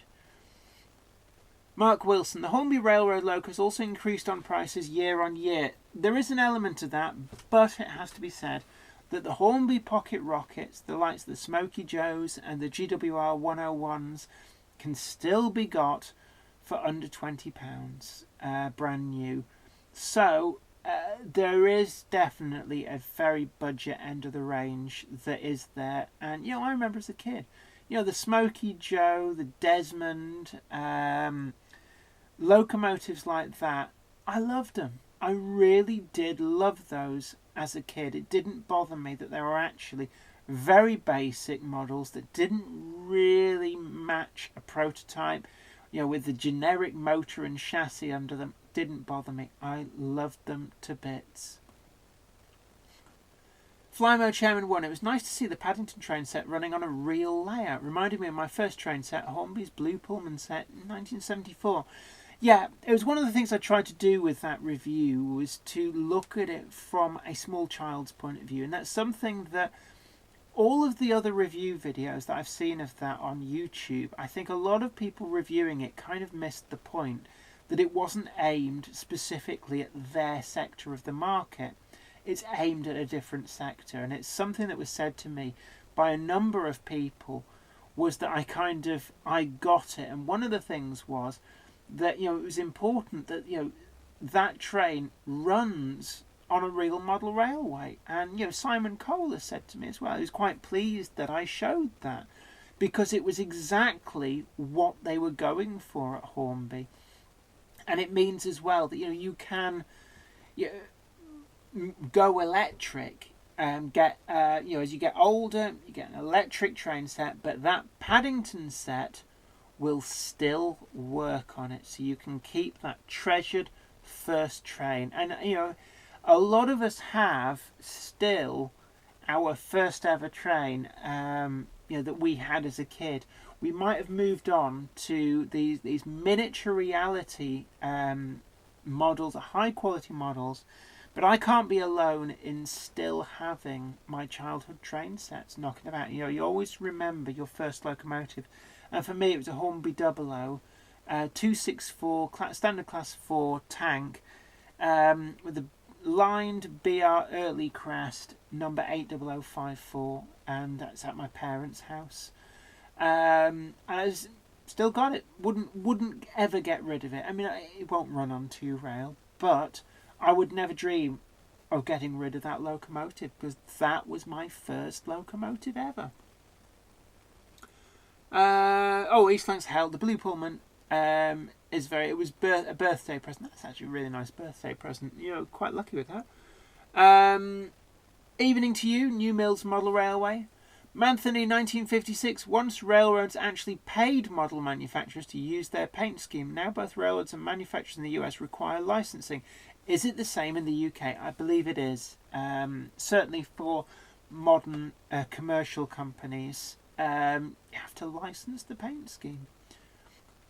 Brockwell Lane, yeah, the Smoky Joe was the fastest thing out there. Yeah, they weren't nicknamed the Pocket Rockets for nothing. Any of those locomotives, because they all shared the same chassis. God, were they quick! You could actually get them to go so fast that they would fall off on the corners because of the centripetal acceleration. Leslie Gilpin, my first electric train was when I was 5. Ginty, Series 3 track, and brand new 81 and Mark 1s. Oh, no, you didn't get the Hornby 00 Class 81. Was it the 81? Or was that the Triang version? I know Triang and Hornby 00 brought out at about the same time their AC electric loco. But the Hornby 00 one is worth an absolute fortune. Yeah. Oh, Philip Page, Hornby 3 rail track was 20p each at Leyland Model Railway Show yesterday. I think it depends on the type of track. Some track is worth more than others. The really short, we called them 8th rails, but they weren't actually technically an 8th rail. Hornby 00 sold tracks, full straights, half straights, quarter straights, and then they had this really tiny short piece of rail. It's just called short straight rail. And my father and I always referred to them as 8th rails, but they were a little bit smaller than half of a quarter rail. The Growler Blackwood N-gauge layout. Got the chance to test a Hornby Silver Seal Class 47 last week. A friend of my wife found the loco in his loft during a clear-out. Hadn't run for 35 years, run straight away without any help. Yeah, a lot of these old locomotives are actually, they do withstand extended periods of storage, and I've actually had running Hornby 003 rail locomotives that we reckoned hadn't run since the early 1950s, and this would have been in the late 1990s, early 2000s, and you'd put them on the track, give them a prod, and they'd spark into life, and away they went. I mean, they did benefit from a service, clean any gunk out, and give them an oiling. But they were bulletproof reliable. East Lancs Hell, I got 3 Merchant Navy and 30 other locos and other bits. All these I got from a friend who died. It's sad but nice. It's nice to see that they've gone on and found a good home. Ben Davis, the Hornby Junior is good for young people because the detail is still amazing and you don't break easy and cheap. It's look easy to put together, and even young people could do it with mum and dad, etc. Yeah, totally with you on that. And it's one of the reasons that I think Simon Kohler did say to me that he liked my review, and I think judging by the feedback I got from that, it was because I got it. I reviewed it knowing full well that it was aimed at that 4-year-old sector of the market, and I was looking at it from the point of view of how a 4-year-old would view that set, how easy to use that would be for a 4-year-old, and also what its longevity would be. Could it remain a part of somebody's model collection as they grew older? And it ticked the box in all those areas. Mark Wilson, my first train set was in 1976. A Hornby Class 37 and 3 times blue and grey mail coaches. The mailbag could be collected and deposited while running. Yeah, I had a Hornby 001 that did that. It was great. Made an awful racket. And if you weren't careful, you could fling this little lead mailbag and it would zoom disappear across the room and then you'd never find it. The Growler Blackwood N-gauge layout. My first train set was the Triang Hornby Freightmaster, bought for my 9th birthday, class 31, plus 7 wagons and oval of track. Absolute bliss. 7 wagons. Yeah. Sets seem to be a little bit bigger and a little bit more generous with what they gave you back then. Fly Mode Chairman 1, the Growler. My class 31 of that age has worn out its teeth on one end of the drive bogie. How do I replace that? I suspect that spare parts, unless you can find, say, a scrap model, dirt cheap, that has the gear that you want still intact, and then just strip it for bits and transfer across the part that you need, it may be quite difficult unless spares are still available for that. The Growler Blackwood N-gauge layout. The smell from the Ringfield motor just took me back to my youth and my OO layout. Yeah, I can, in my mind's eye, I can still smell. Mind's eye, a bit of an oxymoron. In my mind's nose, I can still smell that sort of ionized particles that you'd get from the arcing on the commutator from the brushes, as the old electric motors were. And you see that sort of like blue, almost like a plasma flash, and it had this sort of weird smell of what I now know is actually ozone. But back then, my 3-4-year-old self learned to call it burning electricity. I like transport. Sam's Trains Hornby Junior review was too harsh and was done as a model review. Your review is much better. Thank you very much. Again, it's like I said, all the reviews that I'd seen, and his was one of them, got the wrong end of the stick. They just didn't understand the market it was aimed at. And in all honesty, what happened to my coat? Oh, there's the coat. You had to look at it from a 4-year-old's perspective. And I believe Hornby are linking to my review from their website, which says to you that actually I got it. But yeah, I think it's very important for that section of the market for having something that, I mean, the quality of the detail on it, yeah, it was a basic plastic moulding, but there was still a reasonable amount of detail on that, but it was moulded in detail. But the tempo printing finish was actually still very, very good. I'm of an age where cheap toys like that, you would have expected like stick-on stickers for the livery that would go manky, brown, peel off, horrible. But no, it was proper tempo printed, and to the kind of standard that you would expect from a really expensive model. They didn't skimp, and that said to me that if that level of quality was there with that, then you could rest assured that the rest of the model was thoughtfully designed and well built.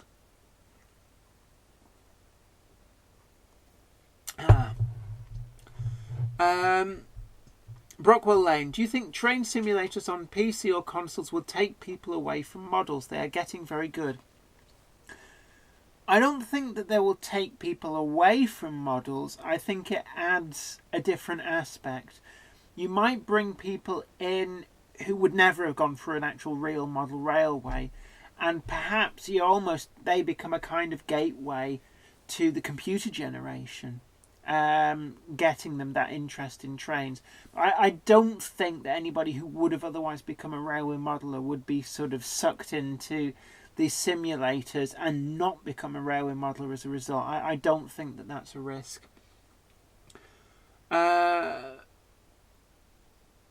Adrian Chesterton, my first train set was a mainline Ginty freight set back around 1980. I still have the wagons, but I trashed the loco in a mad moment, thinking I needed to dismantle it in my teens. Yeah, I had a Wren, rail blue but with D number, class 8 shunter, which in a moment of madness in my teens, I dismantled it, repainted the body, managed to break the side rods, and then stripped the motor for parts for something else. And I look back now and I think, why? Why did I do that? Mark Wilson, in 1978, I had a Hornby Flying Scotsman with real chuffing sound. This was the first sound loco. Yeah, it was something like it was almost like a, and it was just scraping something on sandpaper. Fly Mode Chairman 1. the smell of original 3-in-1 oil too, and the level of ionised air, which isn't actually very healthy for you.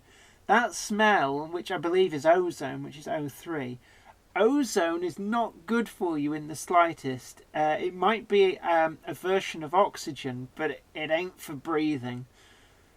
James Hardy, how did you get into trains? It's my father. My father was the reason. He wanted an excuse to get his model railway out of the loft. I'm the middle of 3 girls, and I took the bait. And that's really how it started. Flymo Chairman 1, Mark Wilson. I've got 2 tender locos with that too. Yeah, the sandpaper sound. Yeah, James Hardy. My first train was a Hornby Percy and wagons. Actually, the Hornby Thomas the Tank Engine models were okay in their time. I'm interested to see some of the BACHMANN ones, but I guess I'm not the core market for stuff like that. It has to be said. I will probably end up trying to track down and get a Henry from the BACHMANN Thomas the Tank Engine range, because my little nephew Henry he lives and breathes trains. He now actually has that Paddington set. When Hornby said, "Oh, we don't want the review samples back, keep it," I gave it to my little nephew, and he was over the moon. And it was actually a joy to see him set it up and play with it, and it became his favourite toy. And I thought, yeah, spot on, Hornby. They knew exactly what they were going for with that. And I stand by my review of that Paddington set, and seeing my little nephew Henry playing with that, everything that I said about it is absolutely true. James Hardy, Sam's Trains is more reliable than IC82. Right. IC82 doesn't make YouTube videos anymore. That's Will Pillsbury, I believe his name is. I do know some of the backstory, but in all honesty, it's up to him to tell it if he wants to. It's nothing sinister. It's just, I don't like to talk about people's private lives. But he's pretty much stopped making videos now. Hello, you alright? Just can't see how you're doing. I'm alright, yeah. Is there many people on? See, I can't tell. Amount. I can't tell how many people are on. What the hell is that? Beavis and Butthead? Yeah. I sent a link into your chat, but it disappeared. Must have gone into the spam filter or something. Typical bunghole. Ladies and gentlemen, Beavis and Butthead as older gents. Creepy, isn't it? Is everything going alright? Yeah. Sorry, I'm starting to do my Beavis and Butthead impression. Are you threatening me? I am Cornholio. Settle down, Beavis. I need pee for my bunghole. Yeah, okay, you can finish that now, right? 90 okay. people. 90. Oh, 90 people. Yeah. Richard Hall, a question being asked recently by Ken Patterson in the States. Jenny, what motivates you and keeps your passion for railways to continue developing Weir Yard? Fantastic progress. Yeah, I've got an invite from Ken Patterson to go on What's Neat this week, the podcast. I really must get back to him, but it's like I was saying before, I am such a busy individual. It's just finding a time where we can kind of both hook up our schedules. But certainly, I need to actually pin something down with that, because I would very much like to be on that, and he has invited me. But how do I keep my passion up? I don't think I have to consciously do anything, and I guess that a lot of railway modelers, when you push them on it, they'd probably say that they never need to work on their modelling mojo, and that's how I find it just organically and naturally happens that the end of a really long day, maybe I've had 4 or 5 days in a row where I've been doing 16, 17 hour days, and you just want to come back and flake out in bed. And then sometimes one night you'll come back, and I'll just say to Zoe, I'm going to have an hour of loft time, I call it. I used to call it shed time. I'm having an hour of shed time, but now the shed's all being gutted now. There's no more model railway in there, and I've stripped even more out now. I've started recycling baseboards and everything. I pulled up a whole load more track because I needed it for my hidden fiddle yard. But I just say, I want an hour of loft time, and I go up there, and I just find it relaxing. And I think that because I'm getting that out of it, I never need to worry about keeping that passion. It's just there. It just happens. And trying to think about why it's there, I don't think you could give an answer to that, maybe. New Mills Model Railway. The Paddington set is perfect, as you say, for little ones. I couldn't agree more. And if it keeps them in the hobby, more so the better. Yeah, I think the Paddington set is more about that gateway into the hobby.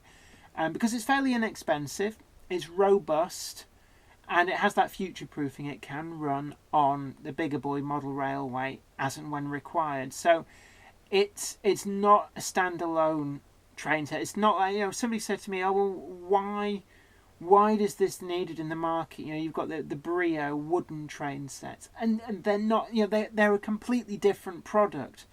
The Hornby Paddington set is more like a proper model railway. It runs on the same track. It's got fully plastic wheels. It's battery powered, so it will run on DC layouts, DCC layout. My little nephew Henry even tried running it on my father's Hornby 003 rail layout, although it didn't like the points. It kept derailing apparently on the points. But yeah. Otis JB, as a child, it always annoyed me how the Hornby Thomas models looked nothing like the ones in the show, but the faces were spot on, while the Bachmann ones were spot on apart from the faces. I think Bachmann went for that sort of the swivelling eye effect, which I think was a bit gimmicky and ruined the faces. But I'm trying to think back, because I had the Hornby Percy back when the only models you could get Thomas the Tank Engine was they did the Thomas, Annie and Clarabelle, which were basically just the little four-wheel coaches with a different livery on, and then they did Percy, and that was it. And I had the Percy, and I don't ever remember thinking to myself, oh, it looks nothing like the Percy in Thomas the Tank Engine. How old would I have been? I'd probably been about 7, 8 years old back then. And the Thomas one as well. My friend had the Thomas. No, I think when you're that young, it's not really a consideration. It's like I said before, the pocket rockets, to me now, I think that, from a modeller's perspective, I think they're atrocious models. But I know that that's not what they're being made and sold for. And what they are actually aimed at, the younger end of the market, they cater for that perfectly. Cheap, reliable, and as a small child, I remember I had Desmond, was my little 040 pocket rocket, and it was like a maroon, I think it was like Corby tubes or something livery, and I loved it. And I had my little Percy, which is pretty much a pocket rocket as well. Yeah, and I was chuffed with them. Let's have a look. The Growler Blackwood N-gauge layout. I build my own layout when the mood takes me. It should never be seen as a task. That should keep the old mojo going. Yeah, certainly with you, and it's something that I've always been a firm advocate of. Is that this hobby should be fun. And it's why, one of the reasons I ragged on that Will's engine shed kit so much was because it was sold in a box that implied it was a kit. And I hate scratch building. I really hate it. And if there's something that you hate doing in this hobby, why do it? It's supposed to be fun. I know some people don't like ballasting. There are products that make that easier, and they're to be applauded. And for me, I did build it because I thought I'm going to review this. But to review it fairly, I had to build it. So, I can scratch build, and I proved that by building that shed. But I hate doing it, and it was an unpleasant task, and it felt like a chore, and that's not what this hobby is all about. Otis JB, I remember IC82 doing a video of his backstory, but I think he took it down. He also reviewed the Rails dynamometer as a welcome back sample, but it's obviously got worse again for him. Yeah, I know that there's things going on off YouTube, family matters, that kind of thing. So this is just what I've been told from a mutual friend. I don't actually know Will Pillsbury, but I know I'm one of my good friends was also a good friend of his, and I was lined up by for a BBC4 thing that never happened. They wanted Will Pillsbury, myself, and somebody else, who Will Jarman, he's a graphic designer, to kind of be this nucleus of 3 people for doing railway related stuff. It never happened, but Will Pillsbury dropped out very early on. I never even got to meet him, but I knew that Will Jarman knew him very well. So I got little snippets of what was going on in the background. But yeah, I feel sorry for what he's going through. It's not really any of my business, but I can sympathise for reasons that I'm not going to go into. I have a lot of empathy for the reasons. But yeah, I do hope he comes back as well. I think, he did the hobby a great service. He was the original YouTube reviewer. I think last time I looked, there was like 87,000 subscribers and videos that were getting millions of views. So he's done nothing but a good service for the hobby, and it's a shame that he's not making the videos. But by him not making the videos, the market got opened up, and people like myself, Sam's Trains, Everard Junction, Lakeside Model Railway, we've picked up some of the audience, I guess. Andy Fryer's Junction. The Bachmann Thomas range isn't DCC ready, but are easy to hardwire, as we have done for the shop's demo layout. We've found that the children love the moving eyes, as do many of the grown-ups. Yeah, I mean, they're there for a reason, yeah. Totally agree with you on that. Hardwiring locos is actually pretty easy. One of Jenny's top tips, because I've been doing some hardwiring today, get yourself the Hornby 4-pin decoders for hardwiring. Forget about all this your 8-pin decoder on a harness. Why? Some of these old locos, all you're wanting is for it to move. There's no lights, there's no sound, there's nothing like that. Why do you need 8 pins? So if you get the 4-pin chips, they're dirt cheap. I've been sourcing them for £12 each, brand new. You can't say fairer than that. And all you've got is the 4 wires that you need, so it's neat and simple.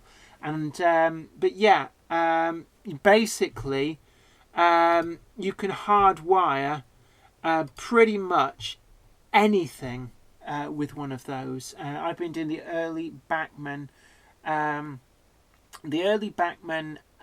Class 8s that were not DCC ready. I've got some early BACHMANN Ginties that were not DCC ready. All of these, I'm going to just use the Hornby 4-pin ones. And I guess that I'll be able to do, if I buy a BACHMANN Henry, I'll use one of them as well. Andy Fryer's Junction, that's what we installed in the demo locos. Hornby 4-pin decoder, and it works very well. Yeah, I've used them in old Lima locos as well. I think they're a great chip, actually. I must do a review on DCC chipping, hardwiring with the Hornby 4-pin chip, because they are a superb chip. In fact, I've just realised I've just used all the ones I bought from Hatton's today. I'll have to get some more and then actually do a review of them, because I think that it's a good tip. And a lot of people who try and give advice on hard wiring of locos always bang on about these 8-pin wiring harnesses, and I think, no, the 4-pin chip, neat, bish bash bosh, and it's quite a small DCC chip as well, so it fits in some of the locomotives. Like, for example, the earlier BACHMANN Class 8, there's not a lot of space in there, really not a lot of space, so having a small chip like that really does help. James Hardy, a lot of people have come into the hobby because of IC82. Yeah, one of the videos that just, millions of views. I think I saw one of his videos that had something like 8 million views. That's a lot of people. And there will be people who see that and think, hey, actually, yeah, this looks interesting. East Lancs Hell. I'm going to build a layout for my 10-year-old son for his birthday. Yeah, I mean, at some point, I've been asked to build a simple layout for my little nieces, Molly and Esme. It'll be on like a fold-down thing off the wall at some point. But also, I'm guessing at some point I'll be asked to build a model railway, a small, user-friendly model railway for my nephew Henry as well. And I think they're a great thing for a child. Nothing really gets them into the hobby more than an actual layout. You know, the Paddington set goes a long, long way, but to have an actual layout with that play value, and you've got to think about the play value as well. I think that is really good to get people into the hobby. Flymo Chairman 1, it's great when you want to fiddle with things, much less fuss than the day-to-day, but fulfill our own little personal achievements. Yeah, totally hear you there. Adrian Chesterton, have you tried hardwiring a split chassis mainline loco, specifically a Collett 22XX? Split chassis locos, I think they're probably the worst things to DCC fit, because the way they pick up, basically the chassis is in two halves with like plastic spacers that electrically isolate one side of the chassis from the other. Excuse me. You've then got split axles. So generally you've got metal wheels with metal collars, but then a plastic axle to keep them separated. And that used to be the big gripe with the BACHMANN Class 4 diesel shunter, because the wheels would slip on the axles and your quarter ringer would go out. The motor then sits between these two metal castings that are also the ballast weights as well. They double as that. And they've just got little tabs that press onto either side of the chassis, and that's how it's picking up. But to isolate all of that and get a DCC chip in between that electrical continuity is really tough. I've never tried it. The only split chassis locos that I would even conceivably try would be the BACHMANN Class 4 diesel shunter, but I think that because you can't really solder to the metal that they make the castings from for the chassis blocks, it's like a zinc matte. You can't solder to it, so getting your electrical continuity is really, really tricky. It's one I'm going to have a good think about. I suspect drilling a hole, tapping, and actually screwing the wire connections to the chassis to get an electrical contact is probably the only way you can do it. James Hardy, yes, mainline and early BACHMANN locomotives have poor wheel design. Yeah, definitely. East Lancs Hell, I'll teach you how to do electrics and scenery and track, means I'm doing baseball, means me and him build layout over a couple of months. Yeah, I think that's great. It's a really great thing to be doing. I didn't build a layout that way with my father, but we used to build Airfix model kits of ships in the main that way, and it was a good learning experience. I learnt a lot from doing that. Let's have a look. Flymo Chairman 1, nice to hear that, as I was going to give up on DCC loco control and stick to 12-volt DC with maybe a few boards of relays for signals and points on a digital control bus kind of idea. Yeah, DC's fine. Ran with DC for a long time, but I'm just finding DCC quite convenient. Mark Wilson, would you ever build an exhibition layout? I have built an exhibition layout. It's called Grove Street Yard. It featured in Model Rail magazine, issue 143. It's also been featured in Modelianerschwags Magazinette, and it's been featured in MRE Mag. It doesn't go out a lot these days, mostly because I'm very, very busy. But I'm trying to think, the last time it went out was last year. And I don't think it's booked in. No, it's booked in for one exhibition this year. But I couldn't tell you when that exhibition is. So it doesn't get out much, which does mean when it does go out, it tends to go down quite well, because it's been a long time since people have seen it, but they remember it from the magazines. It's got a very distinctive scrapyard in it, which always draws a lot of good comment. In fact, I did an article specifically on the scrapyard for Modeliana Schwags Magazine, which was in last month's issue. So if you speak Swedish and read Swedish and you get that magazine, then you will have seen it in there. Ben Davis, I play Train Sim World, want to help me to see different train out of the UK because I find it hard to get a model which are not based on UK trains but will always like model trains more. Yeah, I think it's the train sims can be seen as an accompaniment, not a replacement. Otis JB, would you recommend going DCC? I'm fully DC and don't really understand why DCC is better and why everyone has it. It depends on what you want to do. If you've got a layout on DC, everything works, you're happy with the electrics, happy with your locos. No, it's very expensive. For me, the change was about sound. DCC sound is what sold it to me. Less so all these other things about, you only need 2 wires to the track. No, you don't. You need a lot more than that because you've got to make sure good electrical continuity and all the different sections are all going to be wired in. I did find the wiring a bit more simple for DCC because you didn't have to wire in isolating sections or anything like that. And the fact that you can have lots of locos just sort of pootling around with complete disregard for isolating sections because there aren't any. I like that, but that wasn't a deal clincher for me. For me, it was DCC sound that sold it to me. But, if you're happy with what you've got, then stick with it.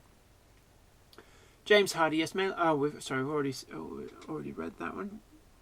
Andy Fryer's Junction. I had to DCC fit a BACHMANN split chassis A4 for a shop customer and I didn't particularly enjoy it. Yeah, I know a lot of places that just outright will refuse to DCC fit a split chassis loco for that reason. I'm just curious, what method did you use to get electrical continuity to the chassis block? Or did you fit complete new pickups to the bottom? I'm just wondering how you went about doing that. Mark Wilson, how tiring is operating an exhibition layout? It can be very tiring because you're on your feet all day. You've got to be sort of on all the time. And there's a lot of talking to people as well because people ask a lot of questions. And particularly in my case, because people recognise me from YouTube in particular, but also from television, from less so from my writing career.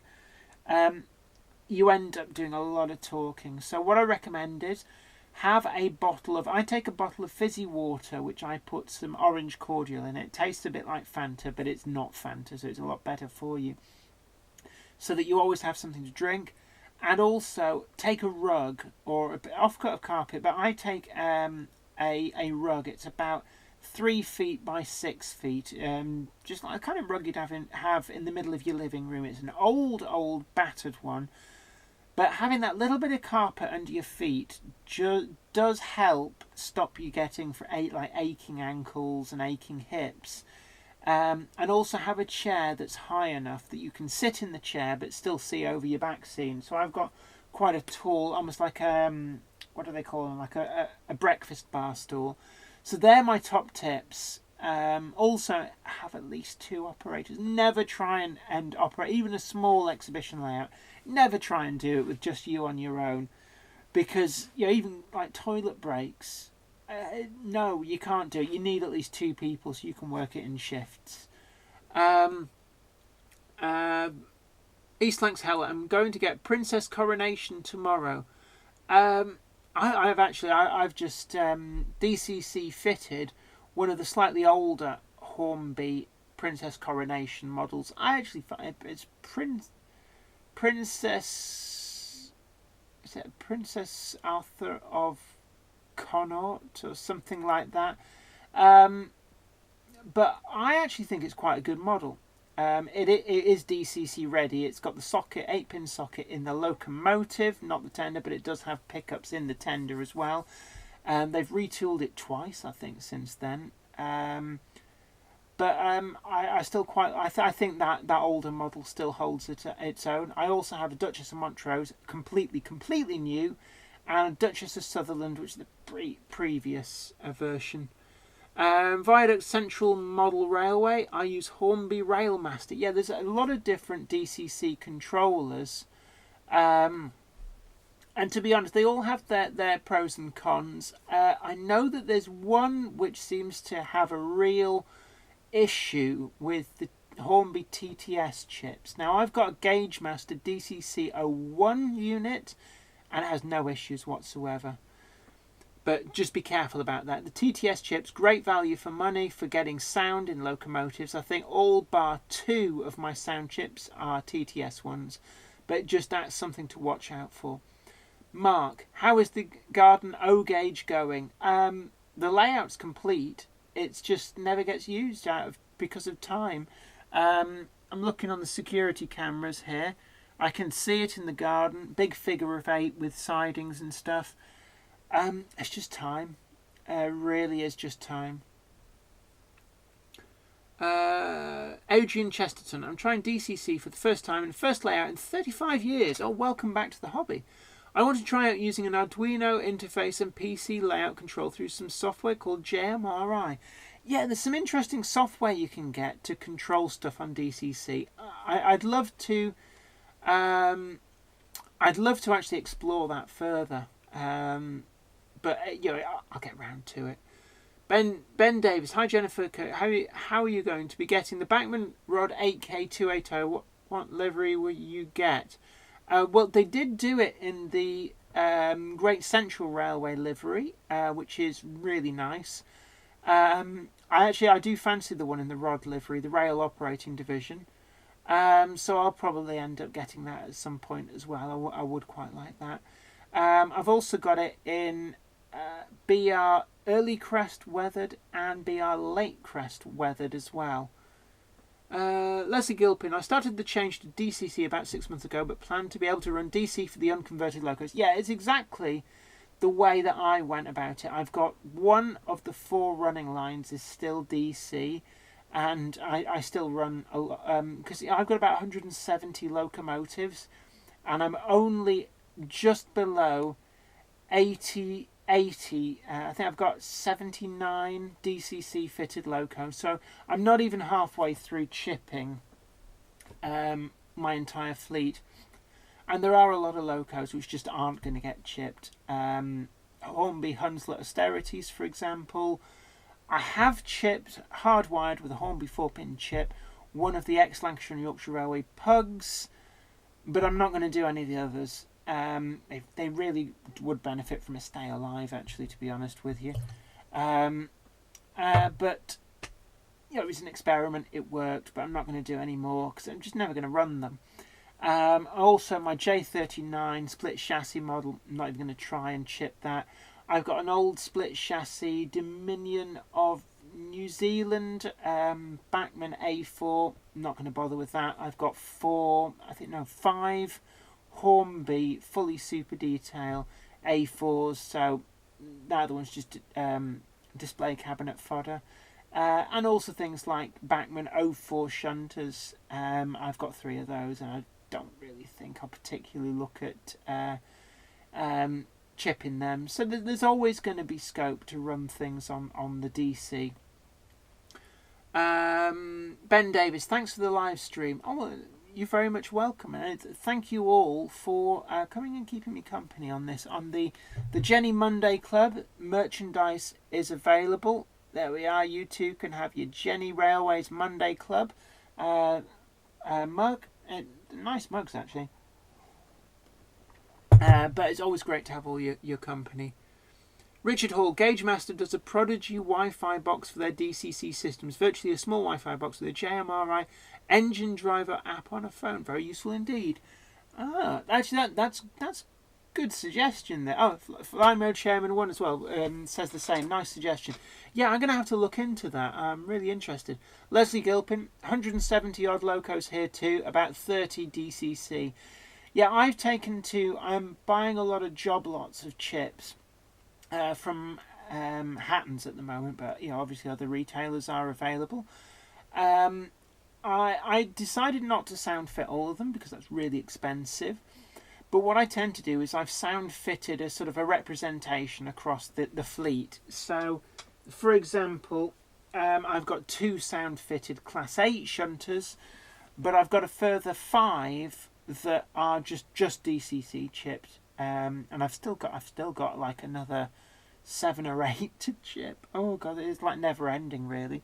And Class 25s, for example, I've got about 10 or 11 of them chipped. None of them sound fitted because there's not a TTS chip available. I'm hoping that Hornby might bring out a TTS chip. Just looking at the time, we're coming up on 2 hours. I'm going to have to go because I'm feeling a little bit under the weather still. Still trying to get over this blood poisoning that I had. And I am a lot better. Don't worry about me. But it takes about 5 weeks to get back up to full strength. And the hot, humid weather is really taken a lot out of me. I think it's taken a lot out of everybody. But yeah, James Pets, gosh, you have mugs. Yes, and you too can buy yourself the Jenny Monday Club mugs. Let's just where are you?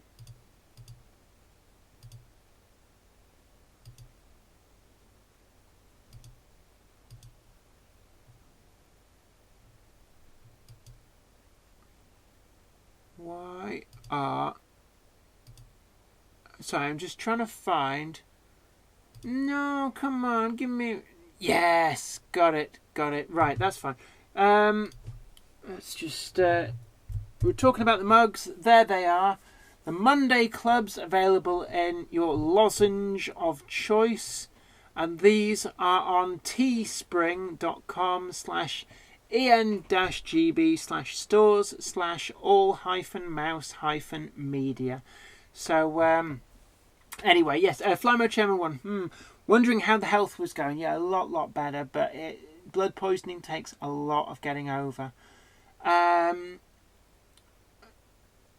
East Lancs Hell got about 200 locos, which 125 locos are DCC. Yeah, we're getting through it. Viaduct Central Model Railway, I have uploaded a 360-degree video of my layout. Cool. Fly Mode Chairman 1, East Lancs Hell, that'll be a fair old code list you'll have there. And I must admit, with mine having nearly 80, I've got a spreadsheet. I use an Excel spreadsheet to keep track of the real running numbers of my locos, as well as the actual 4-figure addresses that they're on. And it also tells me, what livery they're in, things like that, and a few other bits and pieces, like whether they are or aren't sound fitted. Mark Wilson, see ya, my duck. Good night. Andy Fryers Junction, I'm working on my new layout and I have 20 locos that need sound fitting, but I don't use TTS decoders. I prefer the Future Fat ESU V5. Yeah, very expensive though. Right, I'm going to round this up. So, James Hardy, Jenny, do you like Pacers? I hate them. As models, they don't do anything for me. As a method of transport, they get me into Manchester and back, or at least they used to. I've not seen one around for a while. I'm not enthused by them, but not repulsed by them either. Anyway, good night to everybody. It's been great having you along. Don't forget that if you want to support the channel, you can support us over on Patreon.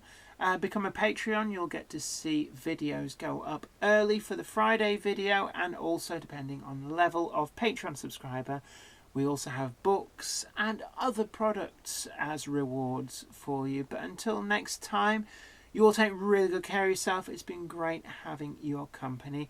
And don't forget that this video will go up and be live on it will go up and stay on YouTube once it's processed after we finish the live stream. So you can go back, you can watch it all again, catch up on the bits that you may have missed or that you want to see again. And also, you can go back and watch all of our back catalogue, not just the live streams, but also all the other videos that we're doing. And we've got some great videos coming up. We've got more review videos on Wednesday, and we've got another product that Hornby have sent over for review. So look out for that. And on Friday, we'll be having an update on Weir Yard in the Loft. There's a lot been going on, it has to be said. I've really knuckled down, and I know I get accused of being incredibly quick with my modelling, but it's just the way I work. But I'm sure that you'll be excited to see some of the new developments on Weir Yard. But you all take really good care of yourself. And this is me, Jenny Kirk, saying until next time, I'll see you then. Bye for now.